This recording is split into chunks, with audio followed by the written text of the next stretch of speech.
Hello viewers, இன்னைக்கு இந்த வீடியோல stuffed brinjal curry ரெசிபி தான் பார்க்க போறீங்க. இந்த ரெசிபி பாத்தீங்கன்னா ஆந்திரால ரொம்ப ஸ்பெஷலான ரெசிபி இது. இது ஆந்திரால குத்தி வங்காய கறின்னு சொல்லுவாங்க. இப்போ இதுக்கான ingredients என்னன்னு பார்க்கலாம். வெள்ளை எள்ளு 2 டேபிள்ஸ்பூன், காஞ்ச மிளகாய் ஒரு 8, ஒரு ஏலக்காய், 4 கிராம்பு, 2 பட்டை, 2 tablespoon ginger garlic paste, 2 tablespoon धनिया,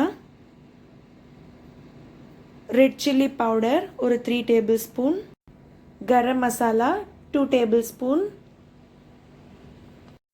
மஞ்சள் 2 tablespoon, கொப்பரை தேங்காய் இது போல 2 பீஸ் எடுத்து வச்சுக்கோங்க, வேர்க்கடலை 2 tablespoon,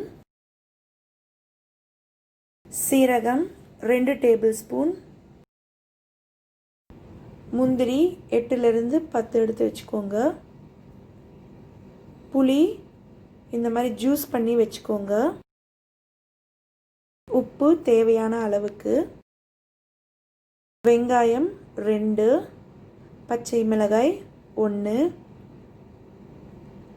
எண்ணெய் ஒரு 5 டேபிள்ஸ்பூன் வரையிலும் எடுத்து வச்சுக்கோங்க, கத்திரிக்காய் 1/2 கிலோ. முக்கியமாக நான் கத்திரிக்காய் இப்போதைக்கு நான் கட் பண்ணலை. அப்புறம் தக்காளி 2, கொத்தமல்லி கொஞ்சம். இப்போ நம்ம செய்முறையை பார்க்கலாம். முதல்ல இந்த மாதிரி பேனை ஹீட் பண்ணிக்கிட்டு இதில் நம்ம காஞ்ச மிளகாய், ஏலக்காய், கிராம்பு, பட்டை, அப்புறம் சீரகம், இது கூட தனியா,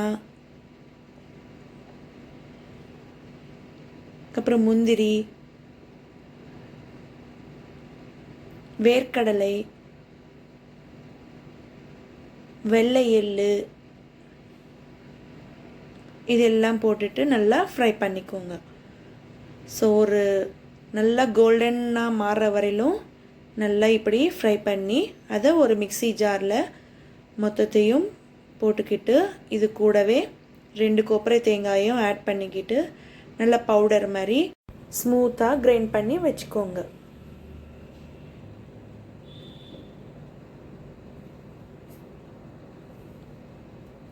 இப்போது சேம் அதே கடாயில் ஒரு 4 டேபிள்ஸ்பூன் வரையிலும் ஆயில் ஆட் பண்ணிக்கிட்டு இதில் ஆனியன்ஸும் பச்சை மிளகாயும் நல்லா வதக்கிக்கோங்க.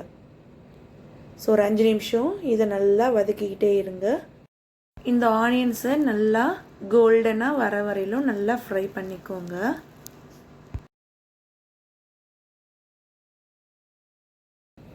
இது கூடவே தக்காளியை ஆட் பண்ணிக்கோங்க. இதையும் நல்லா வதக்கிக்கோங்க. இப்போ இது கூடவே நம்ம சால்ட்டை ஆட் பண்ணிக்கலாம். இது முடிஞ்சதுக்கப்புறம் இந்த சேம் மிக்ஸி ஜார்லேயே இந்த கலவையை போட்டுக்கிட்டு இதையும் நல்லா பேஸ்ட் மாதிரி கிரைண்ட் பண்ணி வச்சுக்கோங்க. முக்கியமாக இந்த கிரவுண்ட் பேஸ்ட்டில் நீங்கள் தண்ணியே ஆட் பண்ணக்கூடாது. ஸோ நல்லா கெட்டியாக இந்த பேஸ்ட் உங்களுக்கு கிடச்சிரும். இப்போது பிரிஞ்சால் ஸ்டஃபிங்கான ப்ராசஸை பார்க்கலாம்.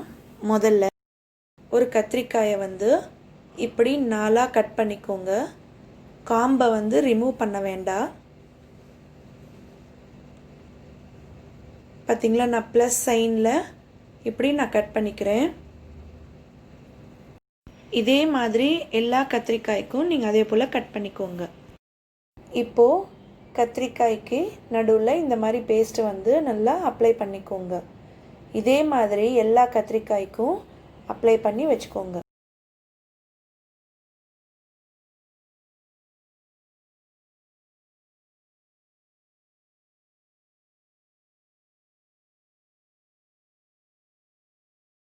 இப்போ சேம் பேனில் ஒரு 5 டேபிள்ஸ்பூன் வரையிலும் ஆயில் ஆட் பண்ணிக்கோங்க. ஆயில் நல்லா ஹீட் ஆனதுக்கப்புறம் கொஞ்சோண்டு சீரகத்தை ஆட் பண்ணிக்கோங்க. இது கூடவே இஞ்சி பூண்டு பேஸ்ட் போட்டு நல்லா இப்படி கிளறி ஸ்டஃபிங் பண்ணி வச்சுருந்த பிரிஞ்சாலை ஒவ்வொன்றும் எடுத்து இந்த மாதிரி பேனில் போட்டுக்கோங்க.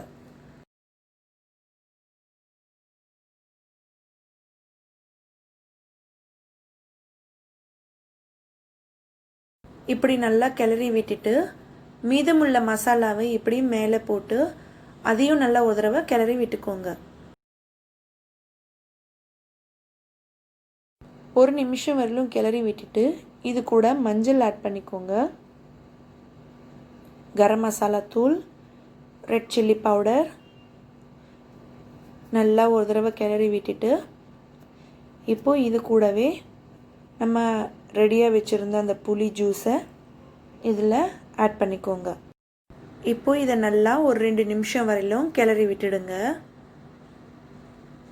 இது முடிஞ்சதுக்கப்புறம் இப்போது ஒரு கிளாஸ் வாட்டர் வந்து ஆட் பண்ணிக்கோங்க. இப்படி இல்லைன்னா கத்திரிக்காய்க்கு மூழ்கிற அளவுக்கு நல்லா வாட்டரை ஆட் பண்ணி லோ ஃப்ளேமில் விட்டுட்டு ஒரு 5 நிமிஷம் வரையிலும் மூடி போட்டு விட்டுடுங்க. 5 நிமிஷம் கழித்து ஓப்பன் பண்ணி பார்த்தீங்கன்னா கத்திரிக்காய் எல்லாமே வெந்திருக்கும். பாருங்கள் எந்த அளவுக்கு க்ரீமியாகவும் ஸ்மூத்தாகவும் இருக்குது. ஸோ கிரேவி கூட நல்லா திக்காகவே இருக்குது. இப்போ இது கூட வந்து நம்ம இந்த மாதிரி கொத்தமல்லியை தூவி விட்டுக்கோங்க. அடிஷ்னல் டேஸ்ட்டுக்கு நல்லா இருக்கும் உங்களுக்கு. ஸோ அதையும் ஒரு 10 செகண்ட் வரையிலும் சும்மா அப்படி கிளறி விட்டுட்டு இதுக்கப்புறமா நீங்கள் கேஸ் ஆஃப் பண்ணிவிட்டு ஒரு பவுலில் எடுத்து வச்சுக்கோங்க. ஸோ இதுதாங்க குத்தி வெங்காய கறி.